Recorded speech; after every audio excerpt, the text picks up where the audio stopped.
As ferramentas, elas são utilizadas, então, para a gente poder identificar, para a gente poder medir e analisar esses problemas que estão gerando um grande impacto dentro das organizações. E quando a gente olha para a parte da segurança do paciente, as ferramentas vão nos auxiliar a verificar e a investigar os nossos incidentes, né? Quais foram os motivos que causaram aquelas falhas dentro dos nossos processos.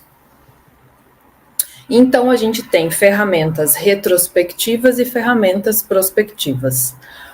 A retrospectiva a gente vai usar quando o evento ele já aconteceu. Então, o incidente aconteceu e daí a gente faz a investigação com base naquilo que aconteceu.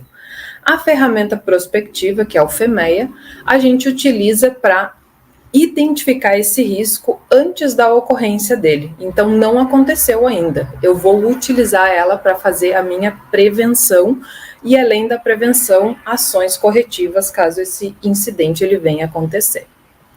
Então, olhando para as ferramentas retrospectivas, a gente tem a análise de causa raiz, né, que ela vai fazer toda uma sequência do que aconteceu quando aquele incidente ocorreu. A gente sempre vai estar se questionando por que esse incidente ocorreu, e a gente sempre vai dar uma olhada tanto para o sistema quanto para o sujeito. Então, a análise de causa raiz, ela vai ter que olhar para as falhas dentro do nosso sistema, dos nossos processos, e para as falhas relacionadas ao profissional, ao indivíduo. Dentro dessa sequência lógica da análise de causa raiz, a gente tem que começar com a identificação desse incidente, que também já foi tratado anteriormente, né? Então, a gente precisa ter um sistema de notificação de incidentes que vai ser trabalhado pelo núcleo de segurança do paciente.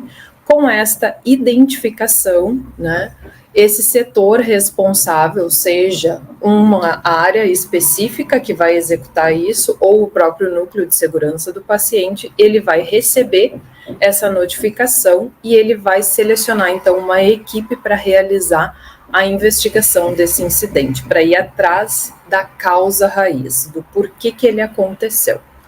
Quando a gente entra nesta etapa aqui de investigação do incidente, é que a gente começa a utilizar as ferramentas da qualidade. Assim como na etapa final, onde a gente vai ter que elaborar um plano, né, uma estratégia, várias estratégias, para que aqueles incidentes não voltem a acontecer, ou em acontecendo, né, o mínimo possível de ocorrência desse incidente. A primeira ferramenta que a gente tem, que é muito utilizada e é uma ferramenta muito fácil, ela é muito básica, é o Brainstorm. Ele é conhecido também como chuva de ideias. Então, dentro dessa parte da gestão de riscos, a gente pode utilizar o Brainstorm tanto na etapa de identificação desse risco, da análise, quanto do tratamento. O Brainstorm, ele é uma ferramenta onde você vai primeiro reunir todas as pessoas envolvidas naquele incidente dentro de uma reunião. Antes da reunião, você já vai expor para elas qual é a pauta dessa reunião, dizendo que vocês vão discutir algo relacionado a um incidente, já vão expor qual é o incidente.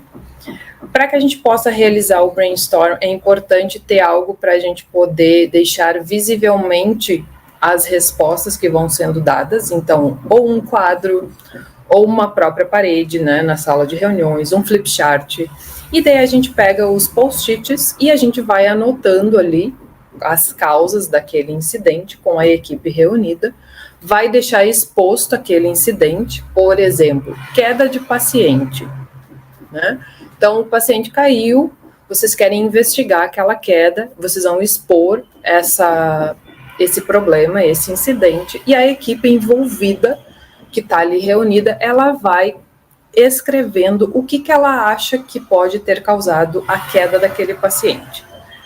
Para cada causa vai se escrevendo num post-it e a gente vai sempre colando ele na parede ou escrevendo ali no quadro, porque é importante que o que está sendo dito esteja visível para todo mundo que está naquela reunião. É importante que cada um fale pelo menos uma vez, para que se possa, então, avaliar todas as causas e todo mundo tem que chegar a uma conclusão de que aquelas realmente foram as causas do incidente. Ela é uma ferramenta rápida, a gente utiliza ela em torno de 5 a 15 minutos, e normalmente a gente vai usar o Brainstorm em conjunto com outra ferramenta da qualidade. A gente nunca vai usar ele de forma isolada. Mas de forma rápida é assim, reúne todo mundo, expõe o problema e cada um vai falando o que causou aquele problema e a gente vai compartilhando com todo mundo ali naquele momento até levantar todas as causas e a partir daí elaborar então um plano corretivo. Eu gosto de utilizar muito o Brainstorm quando a gente vai fazer o diagrama de Ishikawa, que é a outra ferramenta da qualidade utilizada na investigação, que tem também o nome de diagrama de causa e efeito ou espinha de peixe, porque ele acaba tendo o formato de uma espinha de peixe, né? E ele realmente é uma das ferramentas mais recomendadas e mais fáceis de serem utilizadas para investigação de incidentes. Então, eu gosto de utilizar ele junto com o Brainstorm. Enquanto o pessoal vai levantando as causas, a gente já vai fazendo o diagrama de Ishikawa. Ele serve, então, para a gente poder identificar todos os fatores que estão afetando aquele problema, vai levantar todas as causas de um efeito. O efeito é o teu problema, é o teu incidente, e ele vai te ajudar a analisar criticamente e expor, né, essas relações das causas com o efeito. E a gente vai dividir em categorias. Eu trouxe aqui um exemplo, então, erro na administração de medicamento. Esse foi o teu incidente, esse é o efeito.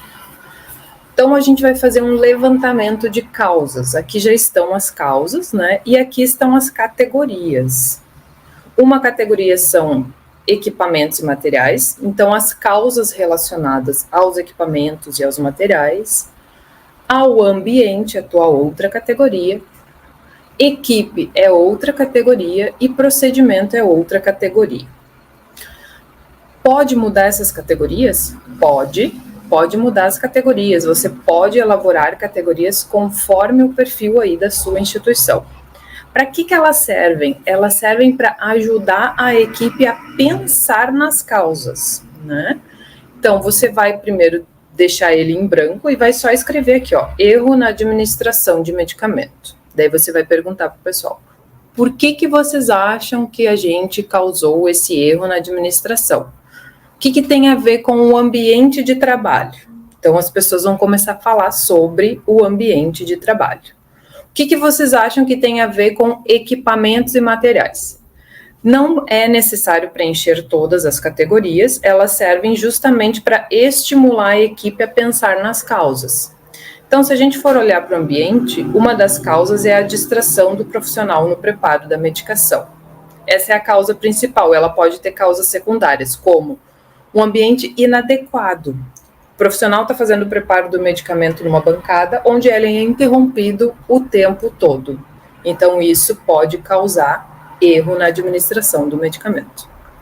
Relacionado a equipamento, teve ausência de pulseira de identificação no paciente. Olha, não estamos cumprindo lá com a nossa meta 1, que é identificação correta. Um outro erro relacionado a equipamento, não tinha a bomba de infusão. Essa era a principal categoria, como uma segunda causa aqui, estava sem a bomba porque estava aguardando manutenção corretiva. Então, ela não foi feita a manutenção corretiva dessa bomba, eu estava com ausência desse equipamento. Relacionado à equipe, sobrecarga de trabalho. E isso causou, então, o erro da administração no paciente com a dose com o paciente errado. Eu fiz a medicação no paciente errado e ainda fiz uma dose errada naquele paciente. E relacionado ao procedimento, a técnica para o preparo não estava adequada.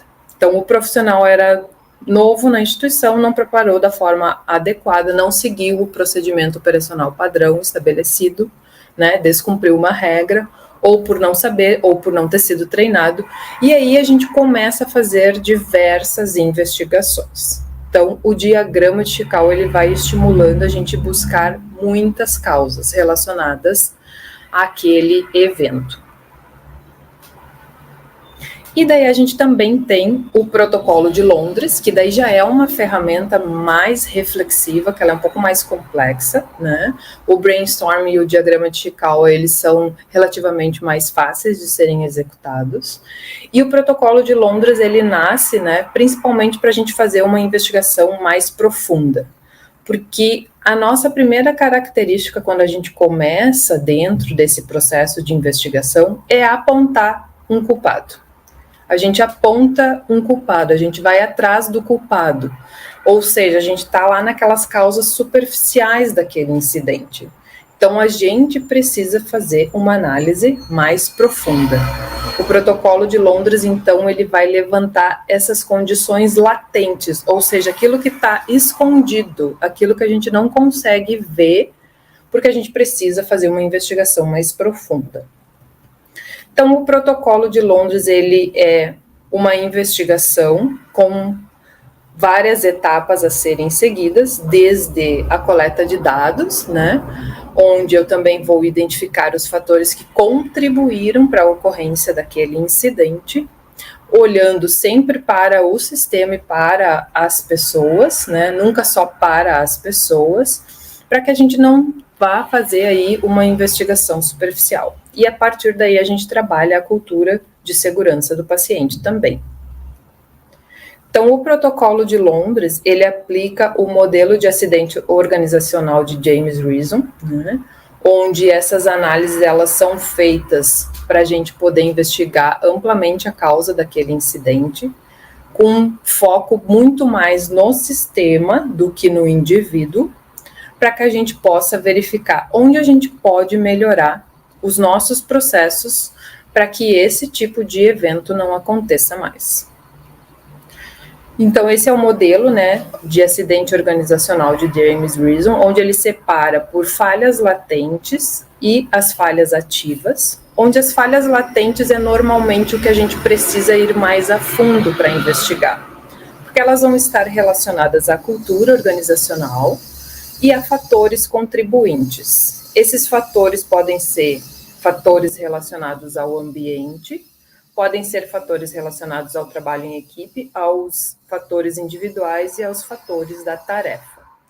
Quando a gente fala das falhas ativas, que normalmente é o que a gente enxerga primeiro, eu estou falando ali de atos mais inseguros, de erros, né, na prestação do cuidado, de violações de algumas regras, de normas, e isso tudo eu vou quebrando barreiras até que o dano acontece. Então, até que eu vou estar atingindo o meu paciente ou o próprio profissional da instituição. Então, os fatores contribuintes, quando a gente vai olhar dentro do protocolo, a gente vai dividir ele em algumas categorias, né? Olhando, então, primeiro para o paciente, eu preciso avaliar a condição deste meu paciente. Qual é a complexidade desse paciente? Será que o dano que foi causado nele era evitável devido à condição clínica, à gravidade onde ele estava? Como que é a comunicação, né? O paciente, ele estava sendo bastante compreendido, né? A equipe estava conseguindo se comunicar de forma adequada com esse paciente? A gente conseguia entender o que ele também estava falando? A gente vai ter que olhar fatores sociais e de personalidade, pode ser que esse paciente tivesse um excesso de confiança, aquela coisa, né? Olha, o senhor está classificado como risco elevado de queda, não pode sair do leito sem acompanhamento. Mas ele é extremamente autoconfiante, porque em casa ele está sozinho, ele faz todas as suas atividades de maneira sozinho, independente, e dentro do hospital ele não entende que ele está com uma outra condição, e o que ele faz? Ele sai sozinho do leito, né? Então ele vai comprometer a segurança dele. E a gente vai ter que olhar para os fatores emocionais desse paciente também. Quando a gente vai para o lado da tarefa, a gente tem que ver qual é a estrutura e o desenho dessa tarefa, como que ela está constituída. Tem protocolos, tem normas bem esclarecidas, né? Eu, como profissional lá na operação, eu tenho o auxílio da minha supervisão, da minha coordenação, para tomar alguma decisão relacionada ao meu paciente? Está muito claro essa estrutura de como o que eu tenho que fazer? Tem um padrão sobre o que eu preciso fazer? Vou olhar para o profissional, né? Se ele teve alguma falta de conhecimento ou habilidade, ele estava realmente capacitado para fazer aquele determinada operação? Foi algum descuido? Estava desatento? Teve uma briga em casa, chegou naquele dia no hospital, está completamente desatento, não está prestando atenção no que ele está fazendo, está desfocado, ou teve falta de colegas, ele está sobrecarregado, né? Ou não, ele tem completamente ciência do que ele estava fazendo e houve uma violação na nossa rotina e nas nossas normas, né? Ou ainda, ele está emocionalmente incapacitado para estar ali dentro, né? Eu preciso também avaliar o meu profissional nesse sentido. Em relação à gestão, a nossa instituição, ela está tendo todos os recursos financeiros necessários para proporcionar um ambiente de trabalho com qualidade e com segurança? Ela tem todas as políticas e os padrões estabelecidos, isso é amplamente divulgado. Cultura de segurança, ela é uma prioridade para a nossa instituição, né? Qual é o nosso contexto regulatório e econômico? Como que está o nosso sistema de saúde, né? Como que está a nossa ligação com outras instituições? Então, esses fatores também influenciam na ocorrência de um evento. No ambiente, né? A gente vai olhar ainda para esse nivelamento de habilidades dos profissionais. Tem padrão nos turnos? Cada turno faz do seu jeito? Ou não, a gente tem um hospital que ele é o mesmo hospital, o hospital dia, o hospital noite. Eu tenho um hospital de dia, eu tenho um hospital de noite. Então, manutenção, todos os meus equipamentos estão com a manutenção realizada, estão disponíveis, foram checados, foram testados. Eu tenho o apoio da gestão para quando esses equipamentos não estão sendo corrigidos, né? A área física, ela está adequada, né? Eu estou com todos os meus ambientes de forma adequada, o meu posto de enfermagem, ele está de forma adequada para o meu profissional trabalhar. Eu tenho álcool gel lá para o meu profissional higienizar a mão, eu tenho sabão para ele lavar a mão, tenho todos os medicamentos disponíveis, então o ambiente influencia também a nossa execução de trabalho em ocorrer ou não o dano. E o mais importante aqui também, né, o ambiente ele está organizado de forma a proporcionar mais segurança. Por exemplo, a gente sempre vai trazer muito exemplo da questão da medicação, né? O estoque do meu medicamento. Se eu tenho medicamentos com frascos iguais, mas cada um serve para uma situação. Esses frascos, eles estão dispostos em locais distantes ou eles estão um ao lado do outro, onde eu vou proporcionar para o meu profissional, quando ele for pegar aquele medicamento, ele pegar o medicamento errado, porque eles estão um ao lado do outro. Então, essa parte do ambiente também é importante avaliar. E a equipe, né? Não só o indivíduo, mas o trabalho em equipe. Está tendo falha na nossa comunicação, tanto verbal quanto escrita? Está tendo ausência de anotações? Está tudo registrado no prontuário? Na hora de passar o plantão, está sendo passado todas as informações necessárias? Tem uma disponibilidade, uma ajuda da supervisão daquela área, ou essa supervisão está sendo negligente e deixando a equipe operacional trabalhar da forma que eles acham melhor? Então, tudo isso são fatores que contribuem para a ocorrência de um incidente. E dentro do protocolo de Londres, a gente vai ter que investigar cada um desses fatores.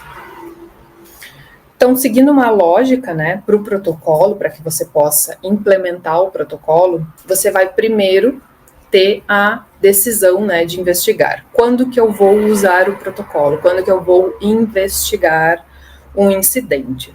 Normalmente, como o protocolo de Londres ele é mais complexo, a gente sempre orienta que sejam pela gravidade desse incidente, então incidentes graves e sentinelas, né, os never events. É importante que a gente faça o uso do protocolo de Londres, ou eventos que a gente está classificando como leve e moderado, mas que eles estão tendo uma ocorrência muito recorrente, e que isso está dificultando o trabalho da equipe, está atrapalhando o processo. Então, essas são possibilidades para a gente iniciar e decidir essa investigação.